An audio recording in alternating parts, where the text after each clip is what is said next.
வீட்டில் மீனா இருக்காங்க. அங்கே வந்து செந்தில் வராரு. வாடா இப்போதான் வரியா, இவ்வளோ நேரம் கடையில் இருந்தியா அப்படின்னு கோமதி கேட்குறாங்க. ஆமாம்மா அப்படின்னு சொல்கிறாரு. சரி இரு நான் போய் உனக்கு டீ போட்டு கொண்டு வரேன் அப்படின்னு டீ போய் போட்டு கொண்டு வந்து கொடுக்குறாங்க. குடிக்கிறாரு. எப்படி பார்க்குறா பாரு, பண்ணுறதெல்லாம் பண்ணிட்டு ஒன்றுமே தெரியாத பூனை மாதிரி இருக்கா பாரு அப்படின்னு செந்தில் அப்படியே மீனாவை பார்த்து மனசுக்குள்ளேயே அப்படின்னு நினைக்கிறாரு. என்னங்க அப்படின்னு மீனா கேட்குறாங்க. ஆமாம் நீ என்ன எந்த விஷயத்தையும் சொல்லவே மாட்டியா, எல்லாத்தையும் மறைச்சி மறைச்சி தான் வைப்பியா அப்படின்னு செந்தில் சொல்கிறாரு.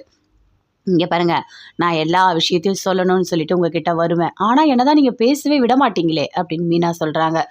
சரி விடு மீனா, சண்டைலாம் எதுவும் போடாதடா, அமைதியாக இருடா அப்படின்னு கோமதி சொல்கிறாங்க. இங்கே பாருமா எனக்கு ரொம்ப கோவம் வருது அப்படின்னு செந்தில் சொல்கிறாரு. உங்களுக்கு ஒன்று தெரியுமா, மாமா ஒரு பொண்ணு கூட பேசுகிறாரு, அது தெரியும்ல உங்களுக்கு அப்படின்னு மீனா சொல்கிறாங்க. ஏய் அது தெரியும்டி, ஏதோ ஃப்ரெண்டு கோயிலில் பார்த்துருப்பான் பேசியிருப்பான் அப்படின்னு கோமதி சொல்கிறாங்க. ஏதோ ஒரு வாட்டிலாம் இல்லாத அவர் ஒரு 4 வாட்டி நானே பார்த்துருக்கேன். தங்கமயில் அக்கா கூட பார்த்துருக்காங்க தெரியுமா. அவர் என்னதான் மனசில் நினைக்கிறாரு எனக்கு தெரியல. ஆனால் நான் போய் சரவணன் மாமா கிட்ட கேட்டேன், நீங்கள் எதுக்காக பேசுகிறீங்கன்னு சொல்லிட்டு. நான் சும்மா தான்ப்பா பேசுகிறேன்னு சொல்லிட்டாரு. அவன் இப்படி இருக்கான், 4-5 வாட்டி பேசினானா அப்படின்னு கோமதி கேட்குறாங்க. அப்படியா அப்படின்னு சொல்லிட்டு எல்லாருமே பேசிகிட்டு இருக்காங்க. என்னதான் இருந்தாலும் இப்போ தங்கமயில் அக்கா கூட அவரு பேசல, ஏதோ டிவோர்ஸ் போயிட்டுருக்கு. அப்போது வயிற்றில் குழந்த வேற இருக்குது. இப்போ போய் இன்னொரு பொண்ணுக்கிட்ட போய் பேசுறது நல்லதா அப்படின்னு மீனா கேட்குறாங்க. சரிடி வரட்டும் நான் கேட்குறேன் அப்படின்னு சொல்கிறாங்க.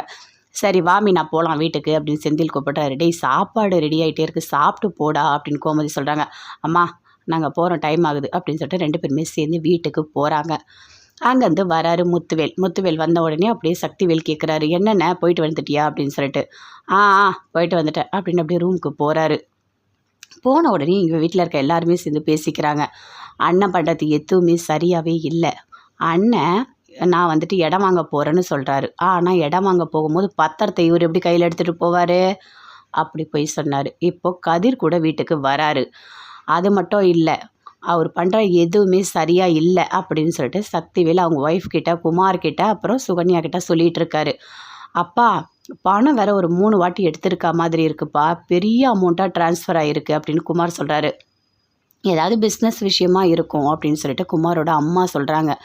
இல்லை அண்ணன் எனக்கு தெரியாமல் எதுவுமே பண்ணாது, பணம் எடுத்தால் கூட என்கிட்ட சொல்லும், ஆனால் சொல்லவே இல்லை அப்படின்னு சொல்லிட்டு பேசிகிட்டு இருக்காங்க. முத்துவேல் உள்ளே போய்ட்டு அப்படியே டயர்டாக இருக்கார். அவங்க ஒய்ஃப் வந்து கேட்குறாங்க, என்னங்க அப்படின்னு சொல்லிட்டு. ஒன்றும் இல்லை, ஆமாம் உங்கள் தம்பி ரொம்ப கோவமாக இருக்கார் போல இருக்கா, அவர்கிட்ட நீங்கள் சொல்லாமல் திருச்சிக்கு போயிட்டீங்கல்ல அப்படின்னு அவங்க ஒய்ஃப் சொல்கிறாங்க. சரி நான் பார்த்துக்கிறேன் அப்படின்னு வெளியே வராரு. வந்த உடனே மறுபடியும் கேட்குறாரு சக்திவேல், என்னென்ன எதுவுமே சொல்ல மாட்டேற அப்படின்னு சொல்லிட்டு. இங்கே கதிர் கூட எதுக்காக வந்து நீ இறங்குற அப்படின்னு கேட்குறாரு. அதுவா ஒன்றும் இல்லை, எனக்கு திடீர்னு பஸ் ஸ்டாண்டில் நிற்கும் போது மயக்கம் வந்துடுச்சு, அப்போ முடியாமல் நின்றுட்டு இருந்தேன், கதிர் பார்த்தே நான் கூட்டிகிட்டு வந்தான், இவ்வளோதான் நடந்தது அப்படின்னு சொல்கிறாரு. ஓ அப்படியா அப்படின்னு சொல்லிட்டு இருக்காரு. அவருக்கு தான் உடம்பு முடியலல்ல, என்னங்க வரீங்களா ஹாஸ்பிட்டல் நான் கூட்டிகிட்டு போகிறேன் அப்படின்னு முத்துவேலோட ஒய்ஃப் கேட்குறாங்க.